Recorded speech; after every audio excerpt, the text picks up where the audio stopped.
Halo sahabat Santo Paulus, selamat bertemu kembali di channel Santo Paulus ini.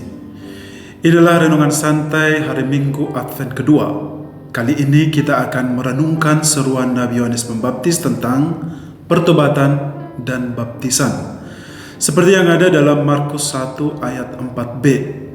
Bertobatlah dan berikanlah dirimu dibaptis, dan Allah akan mengampuni dosamu.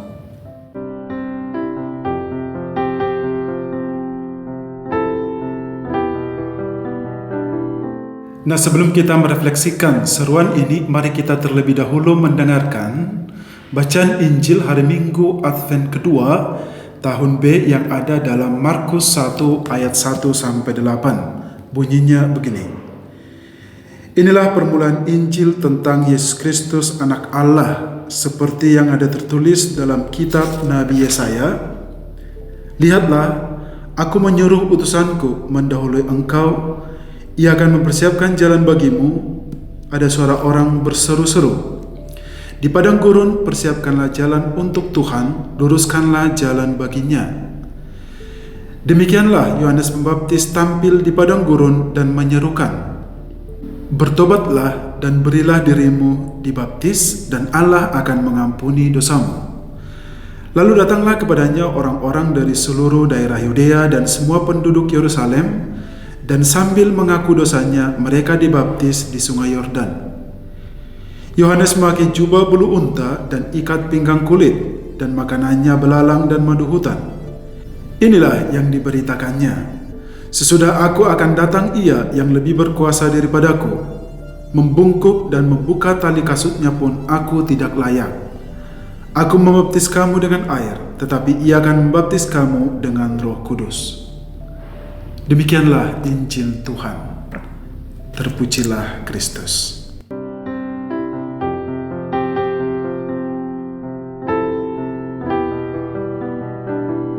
Nah, sahabat Santo Paulus, dalam bacaan Injil yang saya bacakan tadi disebutkan nama dua orang penting atau dua tokoh dalam kitab suci.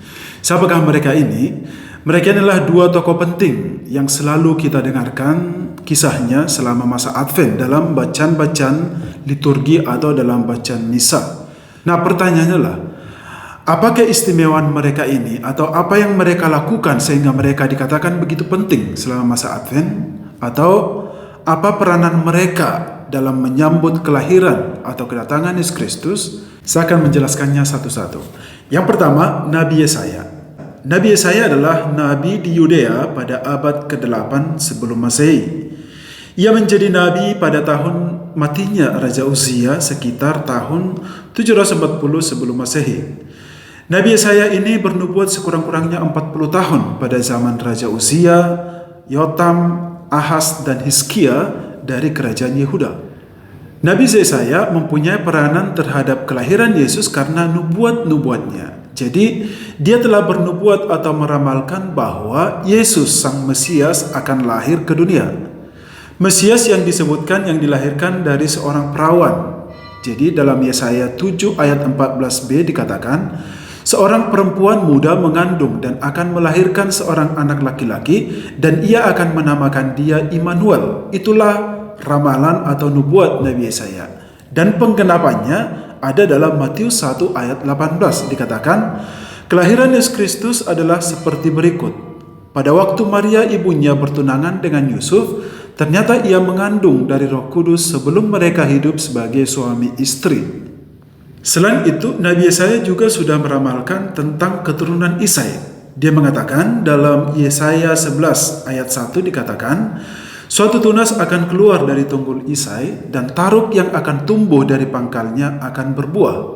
Nah, penggenapan dari nubuat ini ada dalam Matius 1 ayat 6 yang berbunyi, Isai memperanakkan Raja Daud memperanakkan Salomo dari istri Uria.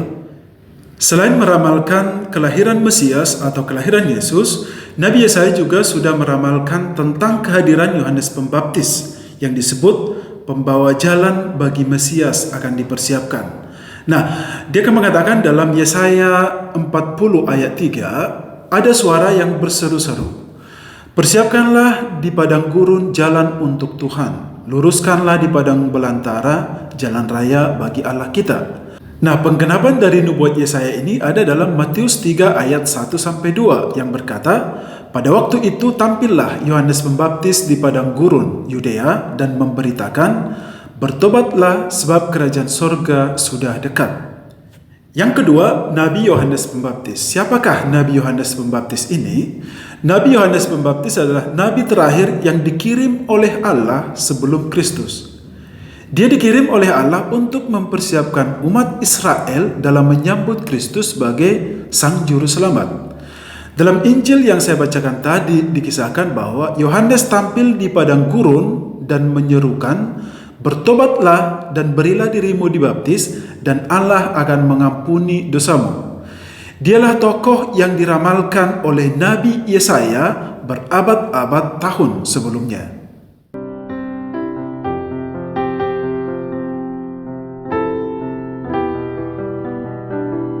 Sahabat Santo Paulus, ada dua hal yang diserukan oleh Nabi Yohanes Pembaptis kepada umat Israel pada zaman dahulu dan kepada kita di zaman ini dalam hal menyambut kelahiran Kristus.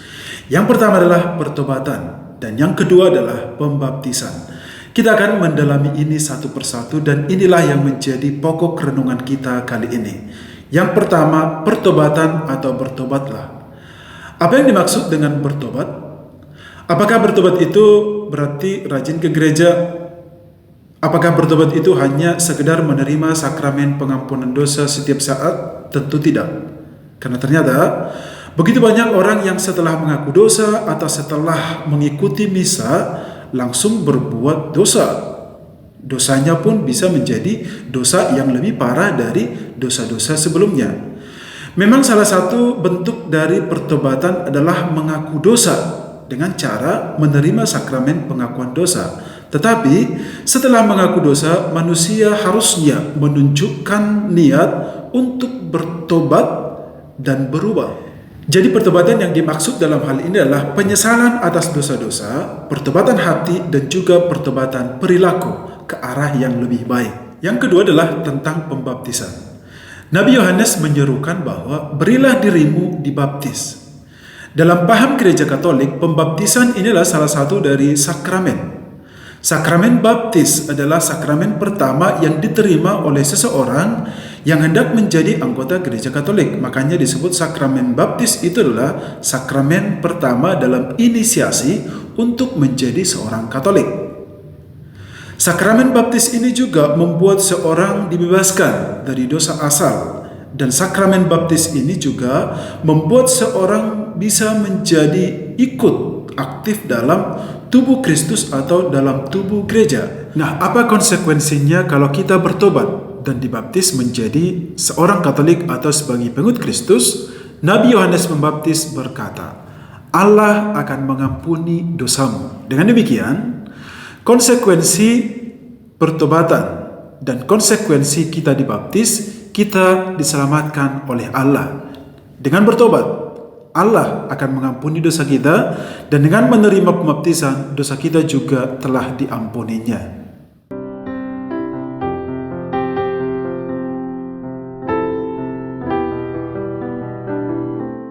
Nah, sahabat Santo Paulus, apa yang menjadi refleksi iman bagi kita dari hari Minggu Advent kedua ini? Advent kedua disebut juga sebagai Minggu Kesetiaan, Minggu Cinta atau Iman. Itu berarti di Advent kedua ini iman, kesetiaan, dan cinta kita dipertaruhkan oleh Allah dalam menyambut Yesus Kristus Sang Mesias. Maka hendaklah iman kita tetap bernyala seperti lilin Advent yang semakin menyala dengan cara selalu menebarkan cinta kepada sama. Karena Minggu Advent kedua ini adalah temanya tentang cinta dan iman. Cinta kita kepada sama itulah perwujudan dari iman kita. Oleh karena itu, marilah kita menebarkan cinta kepada sama kita, teristimewa kepada orang-orang yang ada di sekitar kita, seraya kita setia menunggu kedatangan Kristus. Ku mohon Tuhan, datanglah. Mohon Tuhan,